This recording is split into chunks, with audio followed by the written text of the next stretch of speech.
Hey, what's up? This is Joe.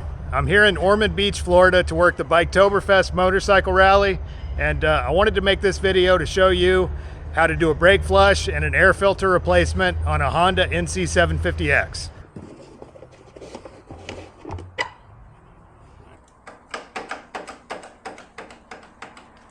Later, we'll take a trip through the mountains to one of the coolest places in Southwest Virginia, the Roanoke Pinball Museum. All right, this is what I'm talking about.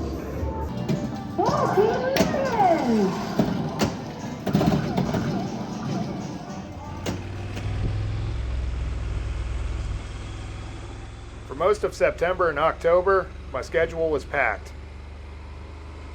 In between getting ready for my trip to Southeast Asia for the winter, I was working several motorcycle rallies, chipping away at a maintenance checklist on my bike, and trying to squeeze in as much riding as possible in the meantime. My next job was to be in Maryville, Tennessee at the Smoky Mountain Bike Week, but before that, I wanted to flush my brakes and replace the air filter. The latter of which I wasn't much looking forward to, since it was supposedly one of the most complicated maintenance jobs for the NC750X. I'm going to do something that I've kind of been neglecting for a long time, which is swapping out the air filter. This is a K&N washable, reusable air filter. I think they come pre-oiled, but after you wash it, you're supposed to oil it with their special oil. You know, not that much price difference from the OEM paper Honda filter, so hopefully that'll work all right.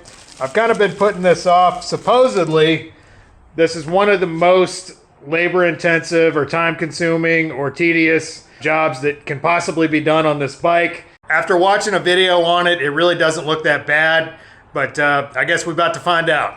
The first step of this is to take this screw off and then gently pull this body panel off of there, and then do the same on that side. This sort of U-shaped piece comes off, the battery cover comes off, and frankly, I mean, to me, it looked pretty straightforward after that. So I think probably people are struggling with it if they're going by the manual, because the manual wants you to dismantle like about half the bike to get to that air cleaner. Just sort of gently, without breaking anything, it's just kind of clipped into there.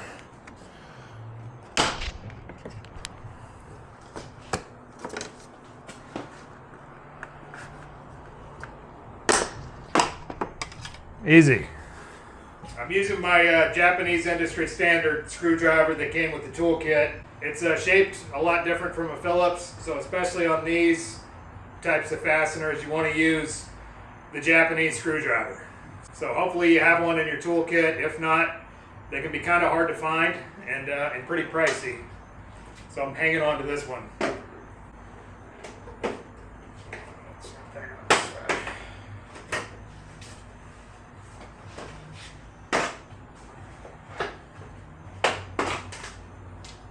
Alright, those came off surprisingly easy. Alright, use a little flat blade screwdriver. And gently take these out.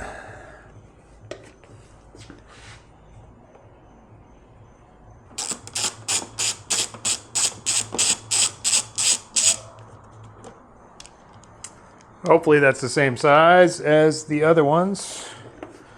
Otherwise it's going to complicate things.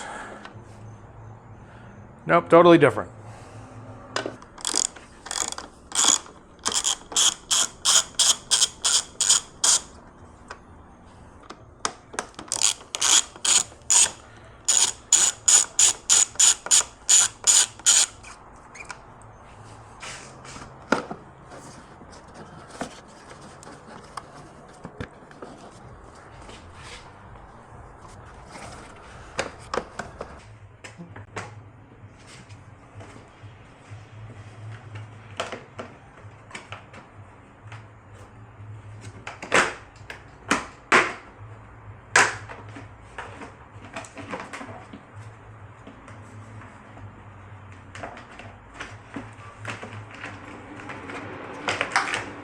Easy peasy. Getting it back together is going to be fun. Alright, so now this panel is going to come out. Basically it's 4 screws. 1, 2, 3, 4 right there. That comes off, and I think this comes off, and I think that's it.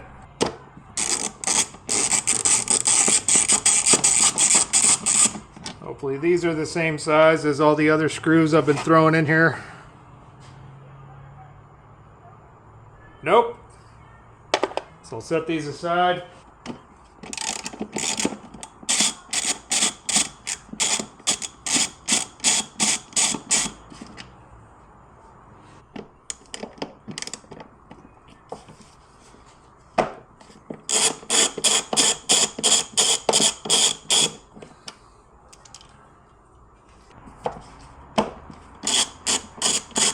This definitely needed to be done. I think they call for like, well, I'll write it down below. So I'm sitting at 42,000 right now. So obviously I've been slacking on this job.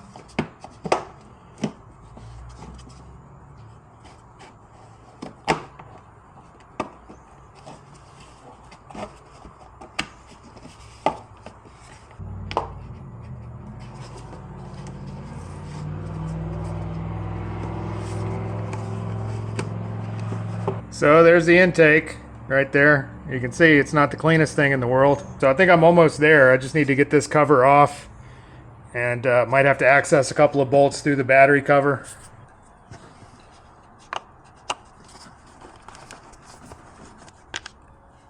That's a totally different screw. Not the easiest thing in the world to get to. But I've been working on this for like 10 minutes and I'm pretty close to it. And now I'll go ahead and take this battery cover off. A couple of screws.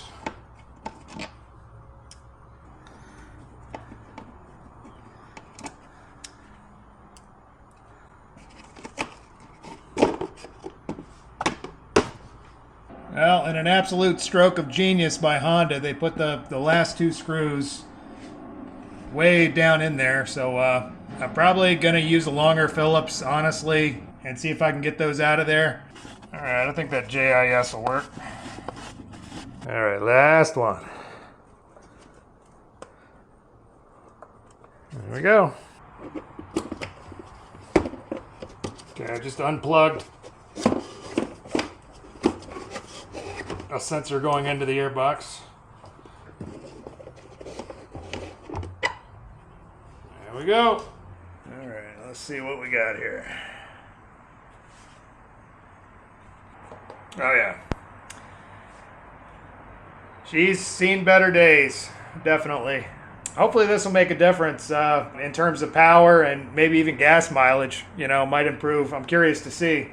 But yeah, I mean, pretty much that was the easy part, getting all this stuff taken apart. I mean, it took 15 minutes. I've been working on it. Not quite the horrible job that I thought it was going to be. Of course, getting everything back together might be a little bit of an issue. Sometimes Honda plastics don't like to snap back together.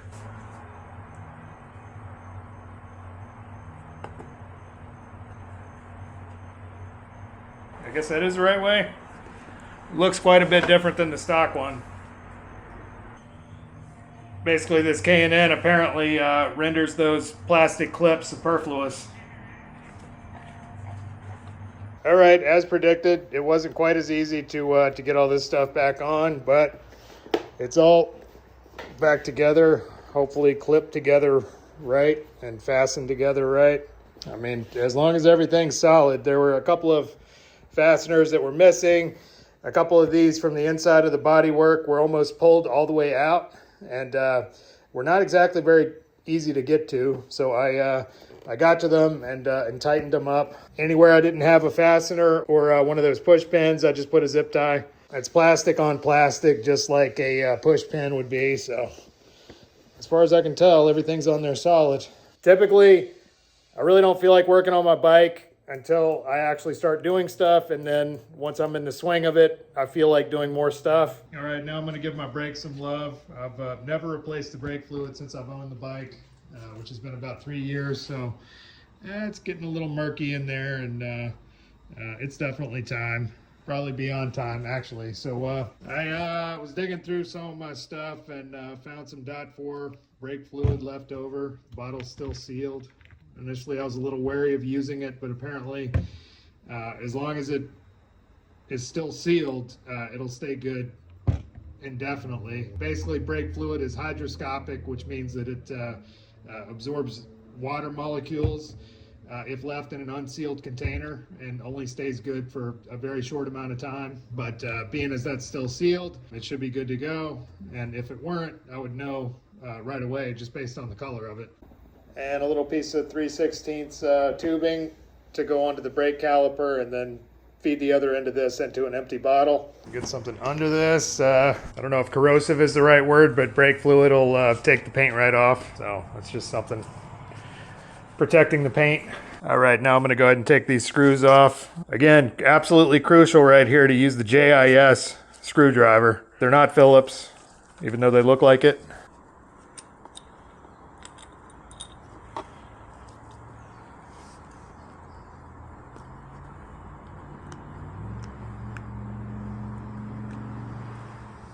There, you can see down in there, man.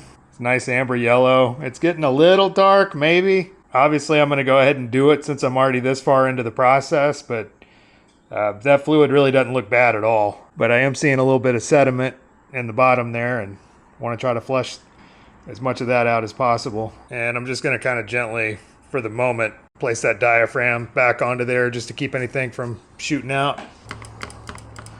Go ahead and pump that up a few times, then hold it down. Open that. Got some fluid starting to come. Close it. Let go of that. Pump it up a few times. And keep repeating until the level starts to go down. Oh yeah, that fluid doesn't look bad at all. But while I'm in the mood, I continued pumping out the old brake fluid until the reservoir was just about empty, then wiped out the sediment with a paper towel. In doing this, I ran a risk of introducing air into the brake line, but in this case it wasn't an issue. Next, I filled the reservoir with fresh fluid and continued pumping until I saw the new fluid coming through the hose.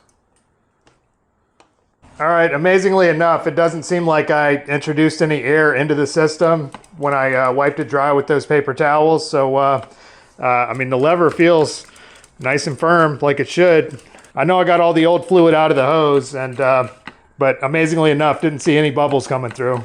After topping off the reservoir one last time, I replaced the diaphragm, plastic cover, and lid.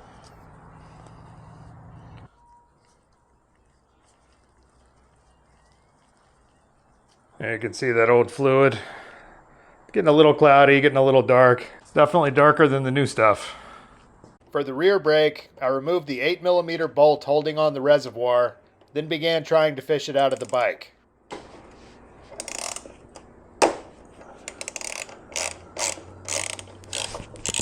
This process was a bit tricky due to the remote reservoir attached to the shock I installed last year.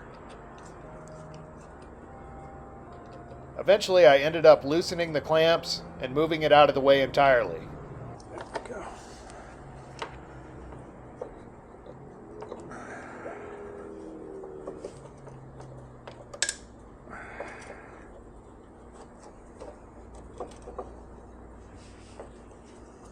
And got that zip tied kind of right there where the hose is doesn't have too much pressure on it. That feels pretty stable. Just kind of keep it upright. Clean the cap off.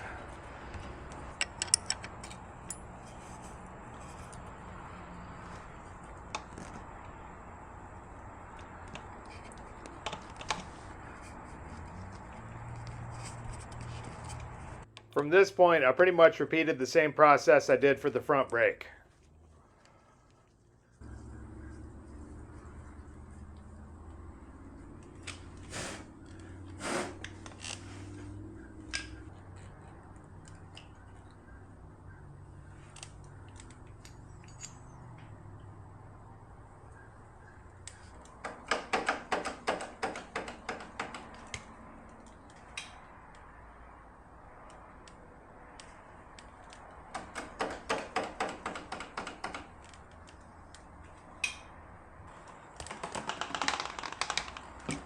When I'd gotten the new fluid running through the hose, I topped off the reservoir and again replaced the diaphragm, plastic cover, and lid.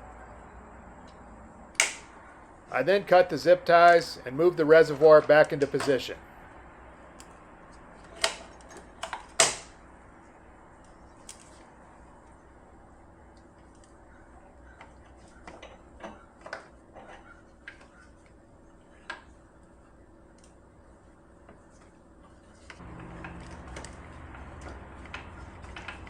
After that, I replaced the remote reservoir going to my shock, tightened down the clamps, and I was ready to roll.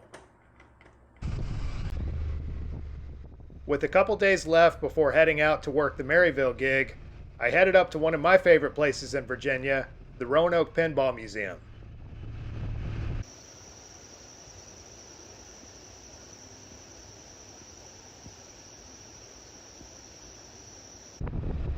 Right away, I noticed my rear brake was a lot stiffer and more responsive than before, which indicated I'd probably gotten some air in the system at some point.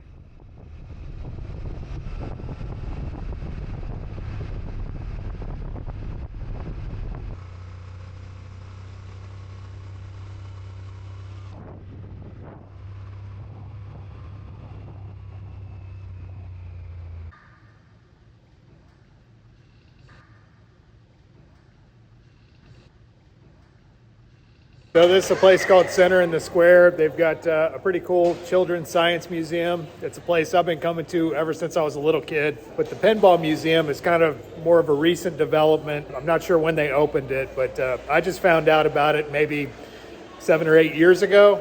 And ever since then, anytime I'm in town, I always go up there and check it out. All right, this is what I'm talking about. They got pinball machines going all the way back to a long time, we'll put it that way. These are some of the very early ones over here. You have these little flippers like that with the giant gap in between them. And it used to be more of a game of luck as opposed to skill.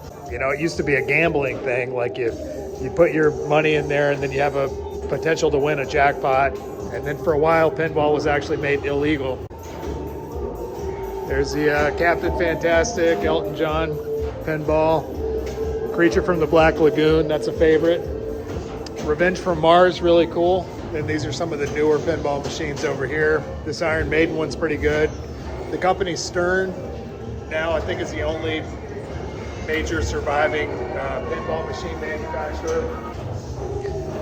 And this is a pretty good place to start, I think. Adam's Family. These are two of the best machines in here, I think. And this Williams Bonsai Run, which is sort of like a dirt bike type of a thing with a cool sort of extra, almost straight up and down vertical thing. You got to be able to hit one of these ramps or something like that to be able to get your ball up here and play this like bonus level.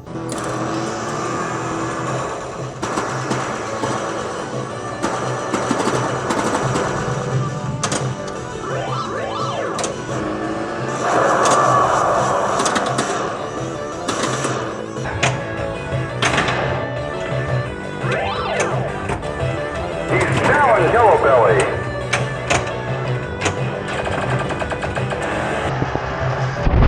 That's high. Here we go.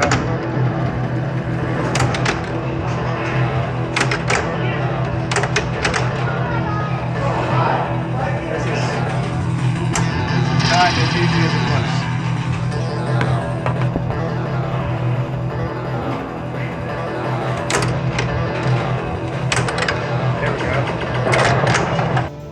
This is probably my favorite game out here. This is White Water, actually by Williams.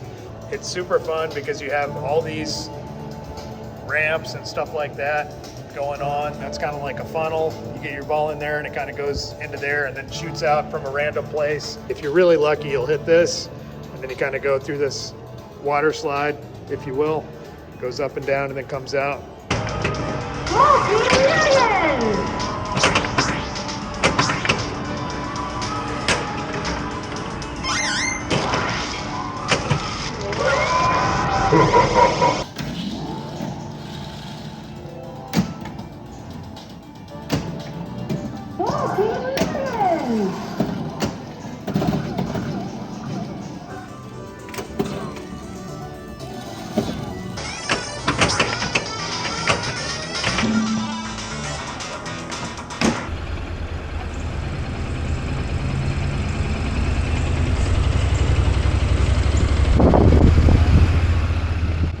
spent the next few hours relaxing at the Pinball Museum, then got back on the bike, headed home, and began gathering everything I'd need to work the next event. I was one step closer to Southeast Asia. So I hope you were able to get something out of that video. Just to let y'all know, I'll be here on the J&P Cycles lot through Biketoberfest. If you happen to be in the area, please stop by. Unfortunately, we got moved. We're actually kind of in the middle of the J&P lot. I won't go into that too much, but it was a little bit of an ordeal. So anyways, with that being said, if you enjoyed this video, please hit like and subscribe. And as usual, I've included an optional donate link in the drop box for anybody that might like to contribute to this project. Otherwise, thanks for watching, and we'll see you on the road.